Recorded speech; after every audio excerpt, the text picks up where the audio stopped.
The stars above Virex, 9 shimmer like frost on glass, cold and distant, unaware of the fire brewing below.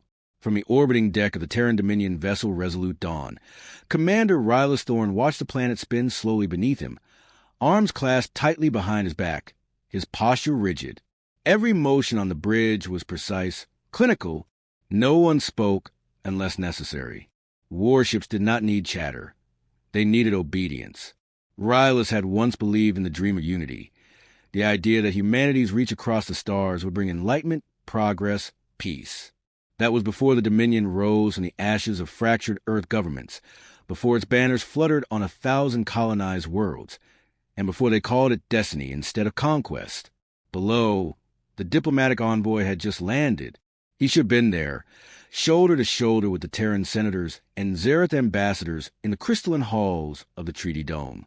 But Rylus didn't trust peace anymore. He trusted movements of fleets, the readiness of guns, the silent tension before a strike. Behind him, the doors whispered open. "You should be down there," said a quiet voice. Juno Kale, civilian liaison and journalist, stepped forward with a data slate in hand. Her eyes were sharp, more so than the words she often buried in caution. The public will wonder why the hero of Titan avoids the peace he's fought for. He didn't respond immediately. The hero of Titan, a name given to him by the very machine that now kept spinning the cycle of expansion. The battle at Titan wasn't victory. It was the day he stopped feeling human. "Peace built on fear isn't peace," he muttered. "And if this goes wrong, I need to be ready." Juno studied him for a moment, then turned her gaze to the viewport. The blue-green glow of Virex, 9 danced in her eyes. They say the Zereth breathe through the skin of their temples, that they dream in shared memory. Maybe they understand more about unity than we ever did. Rylus exhaled, just as a flicker of red pulsed on his console. One, then another, then dozens. Blips, warning, incoming transmissions. His breath caught. "Sir," said the tactical officer, "we're receiving an emergency alert from the Treaty Dome. It's—" "Put on," Rylus ordered, voice low but firm. The screen shifted. Chaos exploded into the room.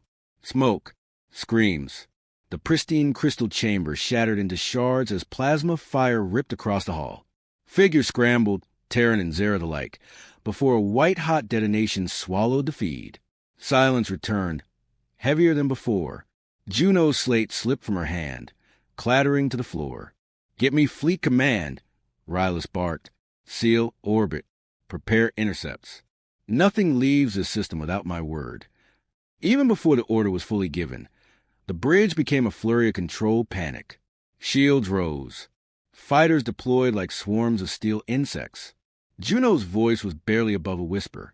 That was an assassination. On both sides. Rylus didn't answer. His eyes were fixed on the dying static of the transmission. He had seen war brutal, personal. But this was something different. It wasn't a flare of violence. It was a match dropped in a room soaked with centuries of old fuel. Across the stars, the Zereth Confederacy would not wait for explanation. They would mourn, then burn. As the fleet assumed battle formations, Rylus retreated to the strategy room. Alone, he pulled up the diplomatic manifests. The names of delegates scrolled across the screen. Friends, enemies, innocents. Gone. He pressed a trembling hand to his temple. He knew what would come next. The Dominion would demand vengeance. The Confederacy would return it tenfold. World would bleed. A soft chime interrupted him. Incoming message. He tapped it open. A flickering hologram appeared. Iliari Chara, Zereth ambassador and last surviving voice of the doomed treaty. Her elegant, translucent features were marred by ash and pain. "Rylus Thorn," she began, voice brittle but calm. "I know this was not your doing, and I know your Dominion will not wait to find the truth. But know this, if humanity strikes first, the galaxy will not forgive it."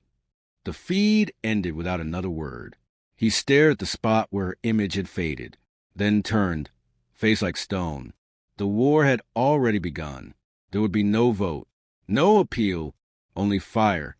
Still, something inside him whispered, Too quiet yet to be conviction, too loud to be dismissed. Maybe it was her words. Maybe it was guilt. Maybe it was the final breath of the idealist he'd buried on Titan. Back on the bridge, Juno stood again beside him, arms crossed tightly. "What happens now?" she asked. Rylus didn't answer. Instead, he gave a command. "Set course for the Elian Verge. That's where their fleets will rally. You're going to start the war." He turned his eyes to her, not angry, not cold, but unbearably tired. "No, I'm going to try and end it before it begins." But deep down, he already knew it was too late. The galaxy had been waiting for an excuse, and now it had one. Eleron burned beneath a violet sky. From orbit, the Zareth homeworld no longer looked like the cradle of a civilization. Where one silver ocean shimmered and bioluminescent forests stretched like veins across its surface, now fire raged. The Terran Dominion's bombardment had lasted less than 12 minutes. Precision, efficiency, totality. Commander Rylus Thorn stood on the bridge of the Resolute Dawn, watching the aftermath with a silence that felt like betrayal. He hadn't ordered the strike. The decision had come from Earth, a command encrypted, unchallenged, executed by drones, not by hands. No warnings had been given. No survivors were expected. He had read the reports. Civilians, unarmed colonies, biospheres older than humanity's rise from caves. Burned away. The fleet's AI had already flagged the operation a success. But victory was supposed to feel like something. "Sir," said Lieutenant Merrick, voice subdued, "Zareth fleet activity increasing along the Calyx line. They're mobilizing everything."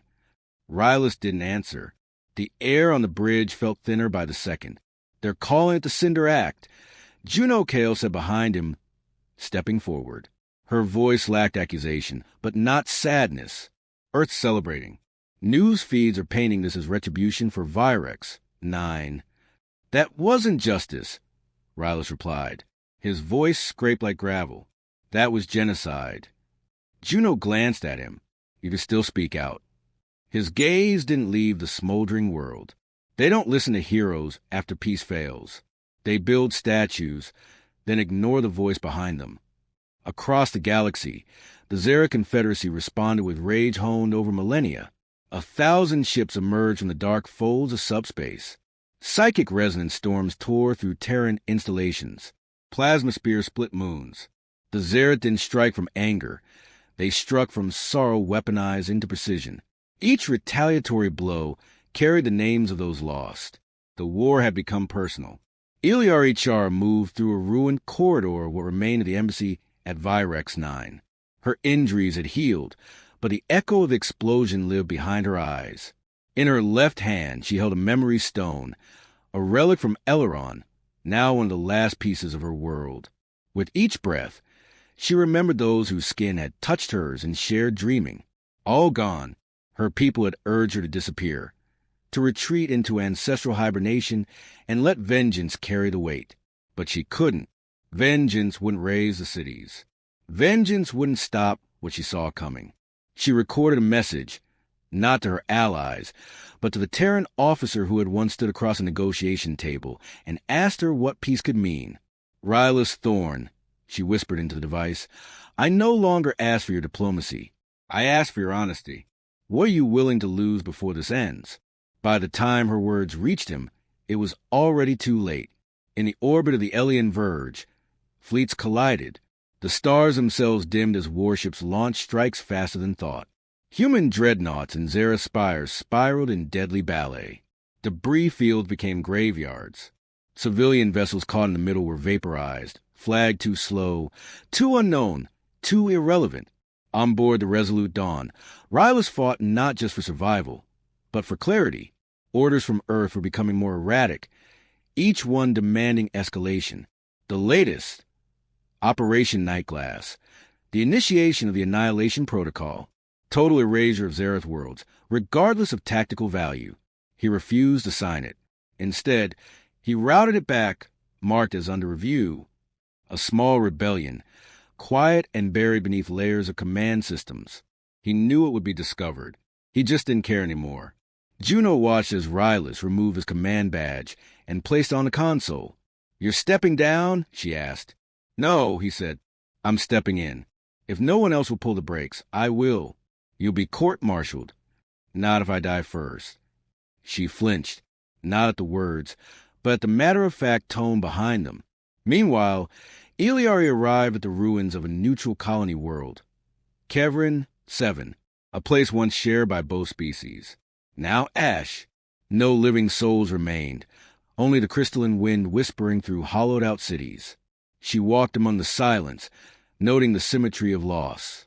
Human children's toys fused into Zera's sculpture fragments. It didn't matter who had lived here first.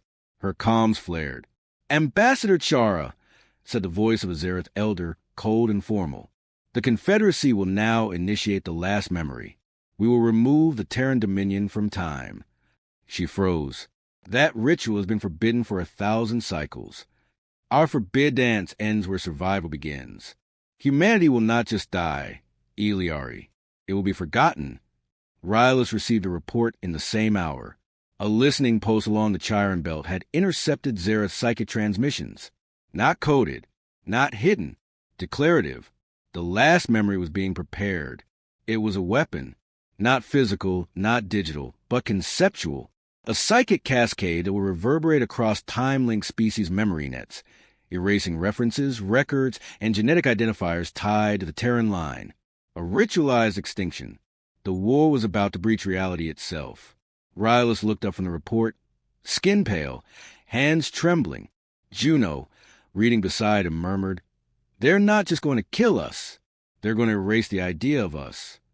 He nodded, and for the first time, Rylus Thorn didn't wonder if they deserved it. He wondered only if it could still be stopped. The screen chimed. A message awaited. Ellery's face flickered into view, dirt-streaked and weary. "I don't ask for your loyalty. I ask for your voice. Meet me at the ruins of Kevrin 7. No ships. No weapons. Just us." Rylus stared at her, then at the stars stretching endlessly outside. "I'm going," he said simply. Juno reached for his arm. "It could be a trap." "I'd rather die trying to end this," he said, "than live another hour letting it continue." He turned and walked from the bridge as alarms began to sound in distant quadrants. War was no longer waged in space. It was waged in memory. And time was almost up.